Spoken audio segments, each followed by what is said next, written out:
Thank you so much, Harish, for joining this podcast. And I'm looking forward to this conversation. I've been looking forward to the conversation since we spoke. This is the time when we can speak about our Yeah, insights together and share it with the audience as well. Here is what I believe. And I'll just give some context on why we are doing like the top voices by Versatile. The name is sure. such that, it sort of meets the agenda. And we are doing this podcast because I believe that top talent can give 2x, 3x ROI to the org in the long run. And most organizations understand this and are willing to invest a premium to hire such talent, right? And when I see the entire spectrum of product designers in India, I see that there is a lot of scope for growth. And the podcast is aimed to sort of, help and facilitate aspiring junior, mid-seniors, designers to sort of understand what differs the top talent from the rest, right? And Right. that's why we have you on the podcast. So I'll just give like a short intro to whoever is watching this. Harish has been the first designer at Zepto. He's one of the founding designers, and he has set up the design culture from scratch. Has seen Zepto grow from grow from 0 to 1 and 1 to where it is today. And Harish, go ahead and sort of even feel free to introduce yourself, and then we'll sort of go with the set of questions. Sure, Sagar. Yeah, first of all, thanks a lot for inviting. Yeah, so and thanks a lot for the intro as well. So a little bit about myself. I graduated from IIT Kharagpur in 2017, and then I worked in a early stage startup which was into branding and design, graphic design. So after that, I worked in a wedding photography company. It was again a very small startup, but working in these two companies exposed me to all the basics of design because I was the only designer in both these companies, and we started hiring later, but that's how it started.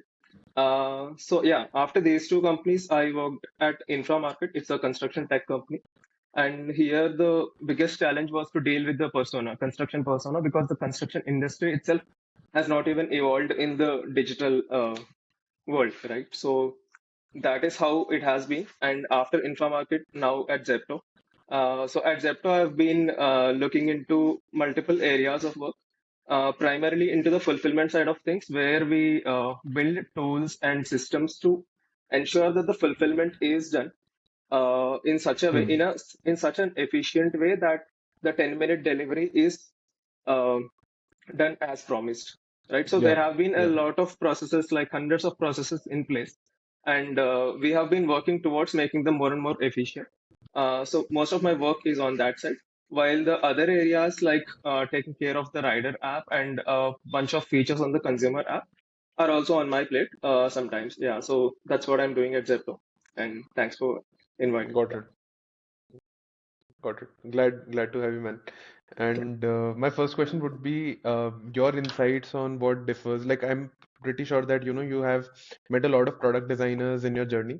And at Zepto, I know for a fact, like when we were having a conversation, you told that the designers are extremely agile with sort of all the speed that comes in, and with the sort of strategy that they bring on the Hmm. table, and they are like full spectrum product designers. And you would have obviously like met like both sides of the spectrum. What do you think Hmm. uh, sort of differs the top talent from the rest? What are your insights and ideas on that? Okay, it might be a little different from what most people think. But at least from my 6 years of experience, what I have learned about being a great designer is probably not about having a great skill on the tool, maybe not on Figma or not probably on illustrations or any of that.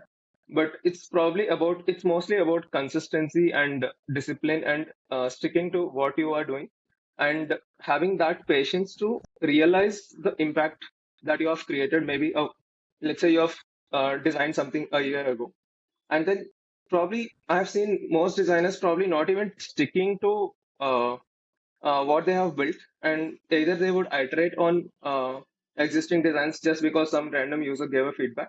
That could be the case, or probably they would jump to a different project and work on something else within a year.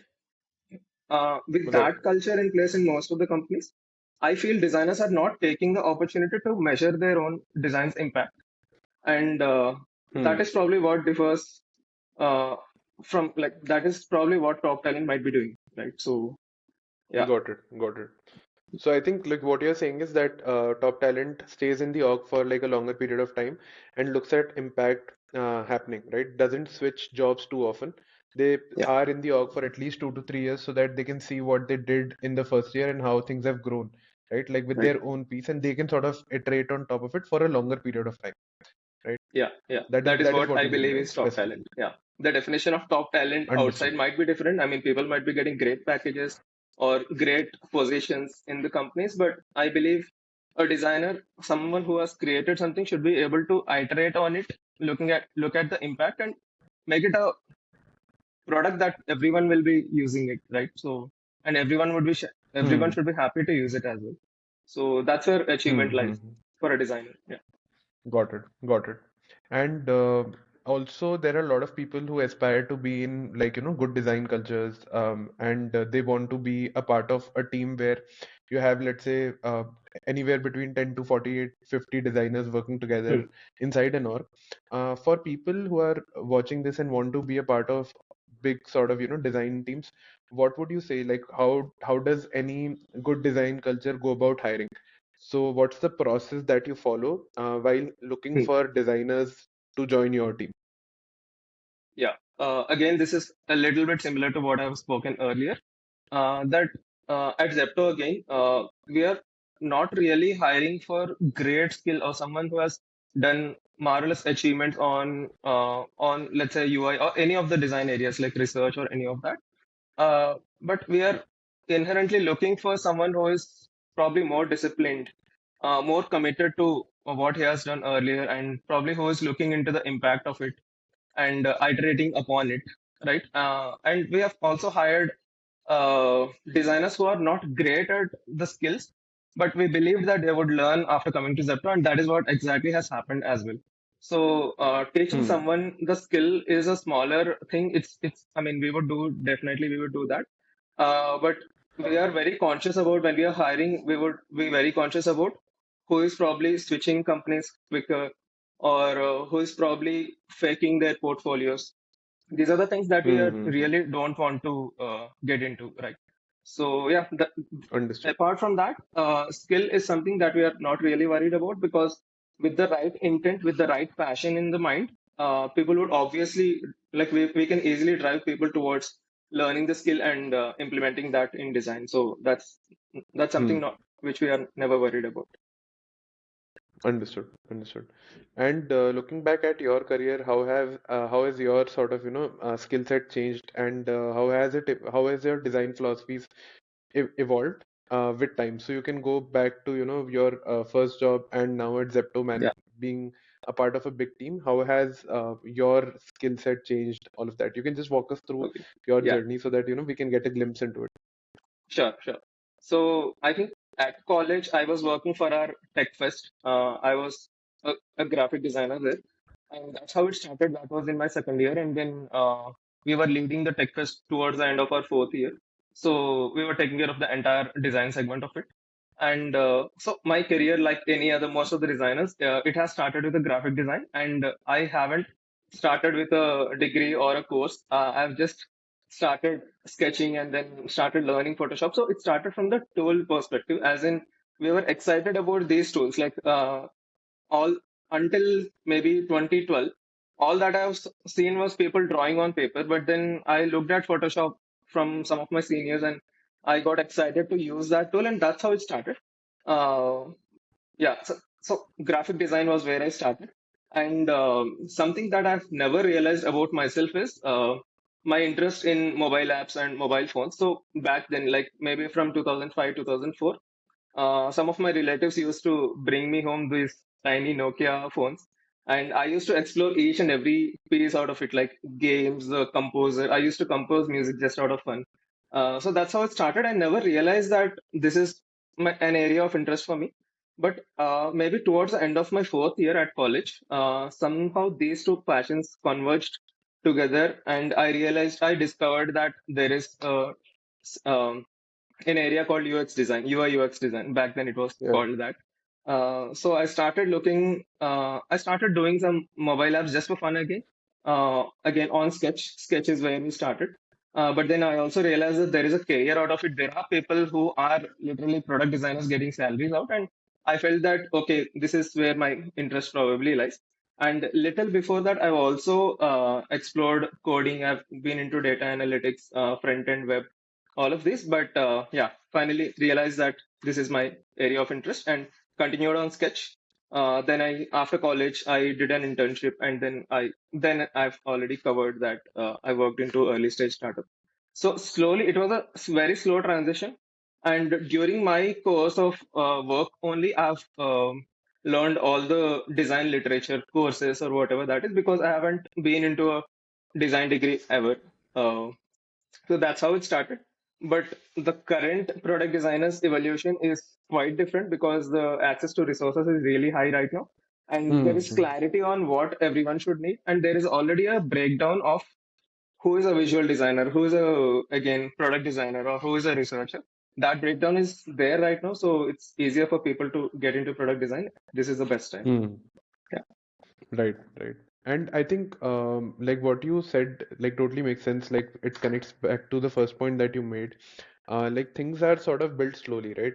Hmm. For I have seen for a lot of product designers, they want to see impact in the first year or in Hmm. the six Hmm. months, right? And I love how every like most of the product designers I speak to start with graphic design, and then it sort of evolves into Yeah. something, right? They either Yeah. become like great visual designers or like great UX researchers, and then like diverge into many fields.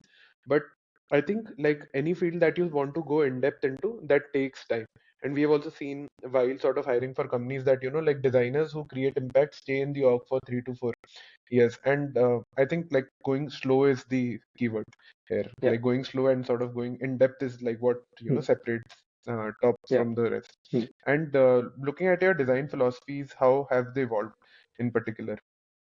What do you Uh, think of it now? Yeah.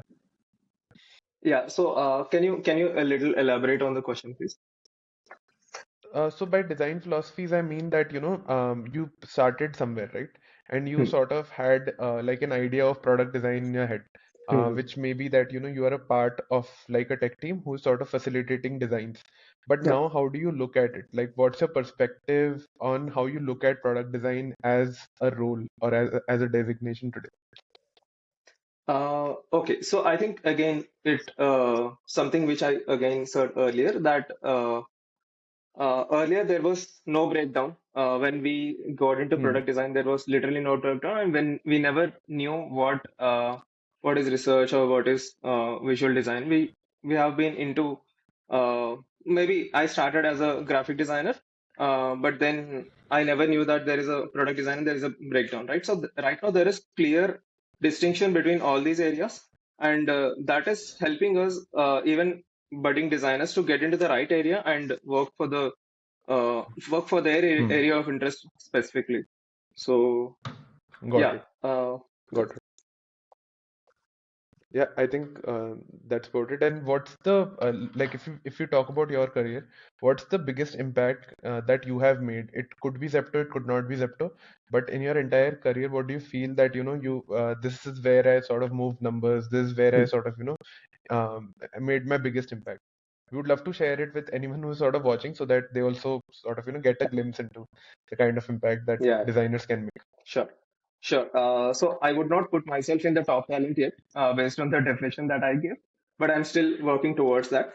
But yeah, the biggest impact that we have done so far is building the entire rider ecosystem for Zepto from scratch. Hmm. So when we joined, that was my first project, and we had built an entirely new design system that would be very accessible for the riders, because riders are a completely different persona. I've seen apps with other competitors who have been extending their consumer apps design philosophy to their Hmm. rider ecosystem because of to save some development effort, to save some design effort. But at Zepto, the best thing I did, and the best thing I liked about Zepto is that they did not extend that consumer apps philosophy here because we knew very well that that wouldn't work for the riders because Hmm. they have been riding under rain. Let's say imagine a situation when a rider is delivering an order at maybe 1 a.m. and let's say there is a Hmm. power cut in that street where he is delivering. So there are no street lights, Hmm. nothing. And let's say there is a heavy rain as well at that moment in time, and he has to deliver Hmm. this as early as he can, right? Like, of course, Zepto doesn't push him, but there is the promise of 10-minute delivery, and hence they would Correct. philosophically try Correct. to stick to it. So during that Right. process, imagine himself under the rain. He would already cover the phone with some cover, right? There will be phone covers as well. So imagine himself trying to interact with the phone in such a situation. That would be really, really hard, right? So we had to do a Hmm. lot of research. We have to talk to riders. We have to understand their accessibility problems, what other issues they could get while delivering such under such stress. And we built a design system which would solve for all these kinds of things. And when I mean design system, it's not just visual, but it's also about using the haptics, using the sounds and vibrations to make sure the rider is alerted, the rider is informed, and Hmm. also um, and the buttons, we have kept the buttons really, really huge. The fonts have been really huge because we wanted them to be able to access that information very easily. And when we Yeah. built Even that like in app, high stress situations. Yeah. yeah, yeah, Even in like high yeah, stress situations, right? Because right, yeah. Good. Good. yeah. So I was saying that the goal of the app was to not make the riders interact with the app as much as possible, unlike a lot of other apps where engagement would be a metric, right? But here the goal was to make their job easier by keeping this as a tool. So it was not more of an Hmm. delightful app, or it's not that kind of an app, but it's more of a tool where probably imagine a situation where the screen is not even turned on, but imagine the rider could Hmm. say something that might have delivered the order by voice, and then the system tells it back through the speaker or through some vibration. That can also be a great experience. So we are working Hmm. Hmm. towards Hmm. that. And the best thing I liked about Zepto is Zepto never asked us to extrapolate what we have on the consumer, and we built Right. completely new. And right now it's been used by above 30,000. I don't know the numbers, but above 30,000 riders, and they have been using very comfortably. And we are still adding a lot more features to it to make their lives easier. Hmm. So yeah, Yeah. It's very exciting to see how design can sort of, impact a part of the app which is sort of mostly overlooked on, right, by most yeah, sort of hmm. e-commerce like marketplaces because Hmm. they are mostly focused on the consumer end, right? Right, But right, that is where most of the impact can even like the smallest of impact that happens on the delivery end can sort of, make riders stick to Zepto more. I right, think the usability, the kind of experience they get on the app, and like actually having empathy for those folks can even make sure that they stick to your marketplace for longer than compared to other marketplaces, right. right? Yeah. So really interesting. And what like where do you sort of seek inspiration from? What are like the top three, four profiles on Insta, Twitter, where you sort of or like the case studies that you are really inspired by? Can you give some inspirations and what have been those sort of key pieces that you go back to take inspiration for your work? Sure, sure. So I think I would to name a few, like my initial career started with observing visual designs on Behance and Dribble. That is where I think most designers start there, right? And then I started getting into exploring a lot of articles on Medium. Right, this was probably during my second year of work, and slowly it has transitioned into like I think in terms of design resources, it's Google that can even show us the latest resources and the best ones. But I'm specifically talking about I want to share about the areas where people need to explore. Right. Beyond that, people can easily Hmm. explore on Google and find the resources. But the areas should be probably into visual design first, because every designer, Hmm. from my expertise again, what I've realized is when they are solving a problem for a solving a specific problem, I've seen them focusing more on visual design, and hence their mental bandwidth is not enough to Hmm. solve, is not enough on the strategy part, right, to solve the problem.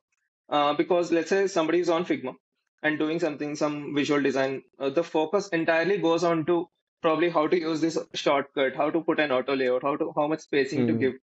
So if the entire visual design aspect or visual design skill can be put into your subconscious mind, that is when you have enough mental bandwidth to focus on the real problem and strategize on it. So I would say Hmm. every designer right now, whoever has jumped directly, as in let's say jumped into product design with a by doing a course or by doing a degree. I would suggest them to observe a lot of visual designs, I mean, on the internet, and get that into, like, let's say the more we observe, the more we start doing them. Let's say we practice a little bit on the Figma app just by duplicating what you are inspired from.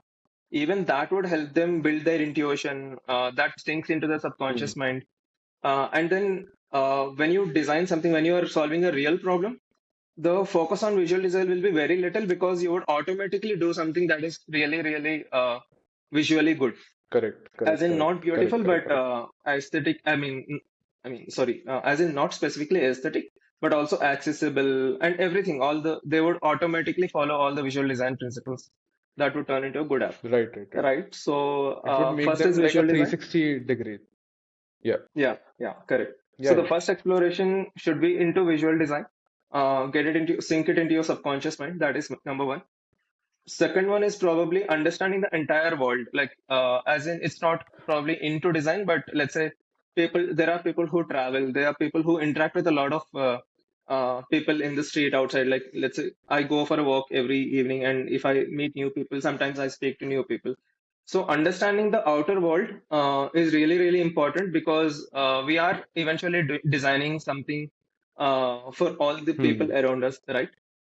So hmm, it doesn't whenever you face a problem and whenever you go out for research, the time that we get for research is very limited. The resources that we get hmm, are very limited. So your entire life should be a part of your entire life should be research.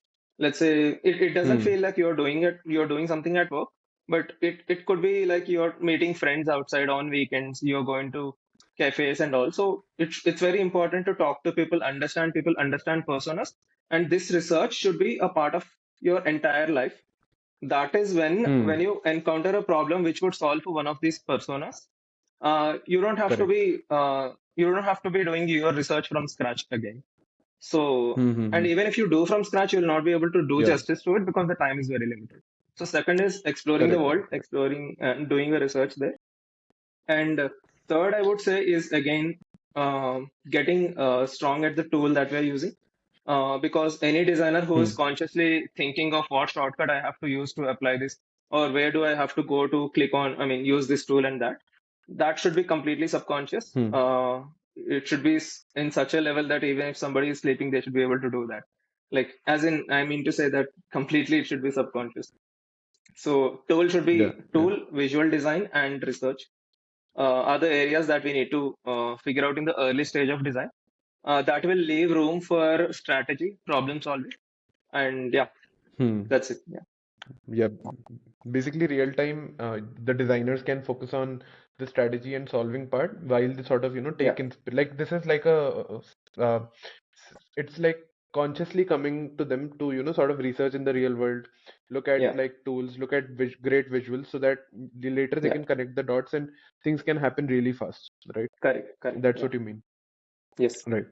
And That's the only we'll reason just why close the if pod. I Yeah, yeah. So sorry to yeah, cut yeah. you. Go ahead, go ahead, That's the only reason go ahead, go ahead. why I don't believe. So what I was saying is this is the only reason why a lot of people have been moving to the US, and then and when somebody says that they are great designers there, I'm little skeptical, because you have spent your entire life understanding people around you, and if you, let's say, Hmm, go to the US and try to solve something for that set of people, I am little skeptical as to how well they know the people there, how well they know the cultures hmm, there, hmm, right? So hmm. that's one of the primary reasons why I believe sticking to India and solving here, because we have grown up here, we know the cultures here. Although India is Hmm. very diverse in cultures, we get to know a lot about these cultures because we work with a lot of people who are from different parts of the country. That is why Correct, correct. designers have a very strong edge here, because they know the people here. Yeah, Correct, correct, correct. I think like just being absorbed in the kind of culture you want to design for is like the yeah, primary thing because you sort of keep interacting with a lot of people, right? right. And it happens slowly. Like you have to be absorbed. It doesn't happen Yeah, like in a day or two. It doesn't happen correct, in a month, 3 months. It is correct. like a longer period of time, Yeah, yeah. right? So I just have one last question for you. I'll not take Sure, much of your time. sure, sure. And No worries. I think And it's a very sort of, cliched questions that people ask at the end of any podcast, but I'll still go ahead and ask it. What kind of advice would you give to junior or mid-senior designers who are sort of, looking to advance in their career and want to be at the position where most of the top talent is, right? And Hmm. how can they sort of design their entire approach to be able to reach there faster, right? Or in the fastest Hmm. possible way, even if it's slow. Hmm. Hmm.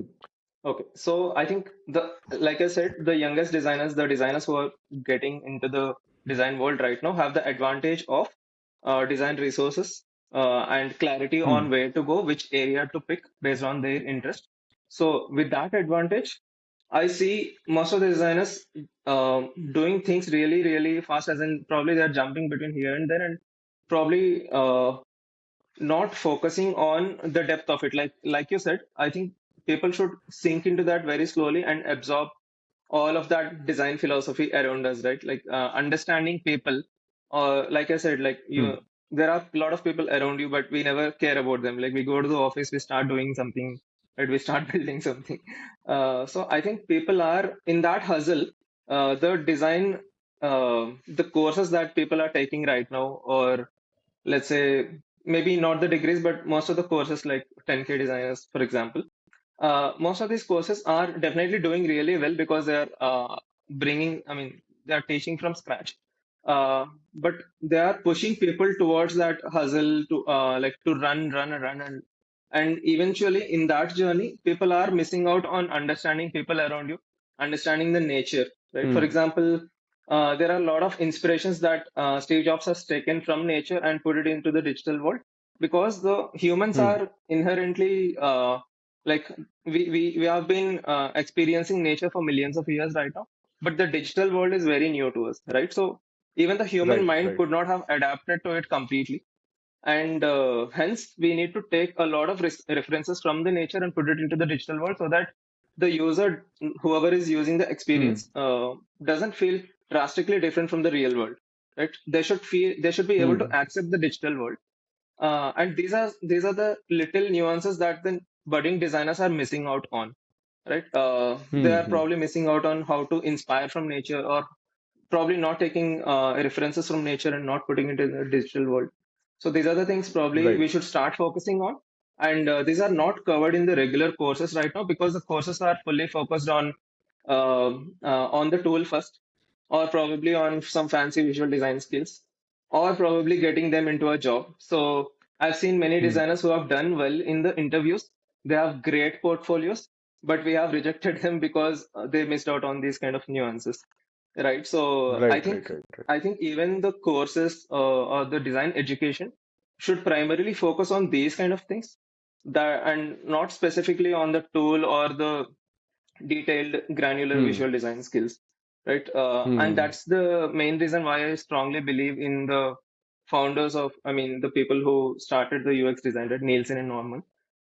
So their Hmm. design courses, what their website shows, is completely different from what our design education is. So there's a clear difference in that, and that so there is an opportunity for, again, budding designers to explore that as well. Hmm. And so yeah, that's it. So people can cover Right. that up, and now they'll be great designers eventually. Right. Right. What do you mean is like courses or like videos are just the starting point, but the nuances or the insights that you gather from the real world, and if you have Yeah. that sort of second brain that is continuously sort of doing that in Hmm. office or outside office, in like whenever you're speaking to people, if you can sort of gather those insights, that sort of, makes sure that you already have like a smooth path to, reach where Yeah. the top designers are, basically a place where you could take decisions. Because I think like data is one part, right? Insights is one part, and then there is also like gut feeling, which you have collected over a long period Yeah. of time, Yeah. right? So That's people most sort of important thing. don't rely on, right? People Yeah. don't sort of rely on gut feeling, but what I've seen while speaking to a lot of top designers is that like you have to sort of do things fast, right? You cannot use data, or you cannot use sort of, Yeah. insights for every particular thing. Insights and data might come later, but what you ship first is purely sort of most of the times based on gut feeling if Yeah. it has to be shipped fast, right? Yeah. So Yeah. a combination of three is like ideal, but the world is not ideal, right? You have to keep Yeah. moving fast. And if you have Rightly that said. sort of a gut feeling and insights that you sort of gather from like a longer period of time, you can Hmm. sort of make sure that you design the right experiences for the users or the persona that is going to use that app, right? And Correct. also I feel that when you mentioned about the delivery thing, right, which you solved at Zepto, I think it's not only by speaking to the delivery agents, right? You can also Hmm. have like coherent personas like that, Yeah. right? Yeah. People who are working in those high stress environments, and if you even speak to Yes. those people, let's say just like going out and sitting at a place where you meet a lot of those people, that is like what makes design much more interesting, right? Right. It's Right. not just in front Totally of our right. laptops. It's basically like sitting there and like speaking to people, asking them the right questions, and then getting those insights and filling your gut with all Yeah. the right insights, Correct. and then Correct. taking the right decisions. Yeah. Yeah. Yeah. And to build that gut feeling, it's all about exploring the entire world, and that will slowly build Yeah. up. So I have a feeling Yeah. that right now most of the designers are, like you said, mostly into the UI design or mostly into the courses. Or they even, let's say Hmm. somebody goes to YouTube, they would, somebody who is a budding designer goes to YouTube and probably searches for UI design or UI design case studies or things like that, right? And nobody would look into Hmm. other designs maybe. And there is a Hmm. documentary on Netflix called Abstract, and that covers Hmm. around 2 seasons with 10 episodes in each, and that covers all kinds of design. There is automobile design, there is photography, there is stage design, there is a Nike shoe designer who has done one episode, and there is a costume designer who has designed for Black Panther, right? All of these guys are best designers in the world. And there is Instagram's product designer Ian Spalter. I think he's the head there. So Hmm. Abstract tries to say that all these are uh, there is a lot in common in all of these, which probably most of the designers Hmm. are not exploring, right? So there is design philosophies are same for any area, anything, right? It could be, like I Hmm. said, automobile, stage design, costume design, or I mean, whatever, like fashion. Anything has a bunch of principles and philosophies which are common, and Hmm. those common principles or philosophies are sometimes not covered in the UI design courses because those Correct. are Correct. Correct. overlooked. So I think Hmm. designers should start exploring other areas of design. Interior design is also very, very interesting. So I try to Hmm. spend most of my time into other areas rather than UI, because UI is already everywhere in the office. We look at inspirations in the office as well. So outside office, my entire exploration is into other areas of design, and those are getting me a lot of insights, and that is probably building my gut feeling, my intuition towards product design as well. So yeah, Hmm. Right. Right. Right. I guess like there someone sort of solves for that gap. If not, then we might be able to pick that gap and solve it like by in like the yeah, next few years, because I think that is also solved through bringing like good product designers together, right? When sort of different product designers, let's say you are on your journey to sort of explore a lot of inspirations, there is second designer who is also exploring through their lifetime and has like spent decade in like product design. They can if sort of these two brains merge, then there are like a lot of other insights that happen. But if this yeah, happens in a structured way, a lot of insights would be sort of served or facilitated on a plate, right? These resources are correct, yet upcoming. These cannot correct, be fulfilled by AI because these are very sort of intricate, nuanced, right? And in the real right, world, they're not sort of already in the data because world is ever correct, changing. AI yeah, AI would cope up at one point with data, but the correct, current data is sort of something that we know from our gut, how it's sort right, of shaping lives and right. shaping experiences. Right. So And yeah. 90% of Uh, the design in the world is offline right now. Like again, hmm. again coming to the designers right now, all the designers, including me, have been very inclined towards exploring the tech world, right? Exploring Hmm. designs in the tech world. And hence we stick to Dribble and Behance, and that's how I have also started. But very recently I've realized that the offline world is really, really huge. Imagine interior designers, Yeah. or all the other areas of design, automobile design. You have very little resources. You only have probably photos of designs that have been done, but the entire design process is something you will never get online, right? You Yeah. you Yeah. never Yeah. Yeah. understand how an automobile is built, or similarly for costume design as well. But when I saw that documentary on Netflix, I realized a lot, something which I've never encountered earlier as well, anywhere in my design career. Hmm. So I think people should start Yeah. exploring all the other areas, and probably start exploring them offline as well. Like not everything Hmm. is available online. So yeah, People should Yeah, keep moving and you explore. rightly said, because those pieces are already like on the internet as visuals, but the thought Yeah. process behind all those iterations and all the things that the Hmm. designer sort of had is never sort of covered. Yeah, yeah. Nobody Totally makes showcases sense. that because people don't really read through all the process of how an automobile is designed, right? So even Hmm. Rolls-Royce has videos or like presentation videos of their cars, but most of that is visual. They only talk about the beauty of it. If somebody starts Hmm. talking about the power or the torque and all, then people don't even understand because they don't understand how to benchmark a 350 bhp car with a 200 bhp car. Like nobody understand what Hmm. all these things are. But in a way, everything is designed, right? A Hmm. car which performs better than a previous car is a better design car. Maybe not visually, Right. but it works better. It's a better product. So there might be some Hmm. product designer who is called an automobile designer, but he is also a product designer, and he would have built a better car with a better engine. Uh, I Yeah. think that is where we should start understanding that everything is design. Any product that is better than a different product is like, I mean, it's a better design. So, and in India, at least people around me call visuals as design. Uh, I mean, they start talking about, let's say some visuals are bad, they say that the design is bad. Or if some visuals are good, Right. they say design is good, but it's not the case. It's about the overall Yeah. product, how it works, and how people are using Yeah. Yeah. Interesting perspective. And I think when you mentioned cars, it also means that product designers should not sort of just think of themselves as someone who's facilitating the engineering team. They themselves are a very core part of an engineering team because they are engineering experiences, right? At the end of the day. it. And like they are also a part of building product, not just facilitating the tech team. Also, a lot of early stage startups prioritize tech over design, and that is something that I feel they are missing out on a lot because the entire performance of a product depends on how good the product designer is and how well Right, the tech and product design team can sort of work together. right. Yeah, but yeah, I think we will call this podcast off. I think it was really interesting to, have you on the podcast. It's always like interesting when the both of us speak, and let's sort of, let's sort of discuss these ideas off the record as well or after podcasts on how we can sort of, fill gaps for designers, on how they can sort of even go and find inspiration. We can even have like an approach design for designers on, how they can sort of go ahead and, take inspiration from the real world. But yeah, Sure, interesting sure. conversation. Thanks a lot, man. Yeah, thank you Thanks a so lot, much. Sagar. Thanks a lot for setting this up, and the conversation was very interesting. So, would love to Glad. talk to you again some other time later. Yeah. Glad, bro. Glad. Done. Okay. Thank you so much, man. Thank you, Bye. Sagar. Thank you. Bye bye. Bye. Bye.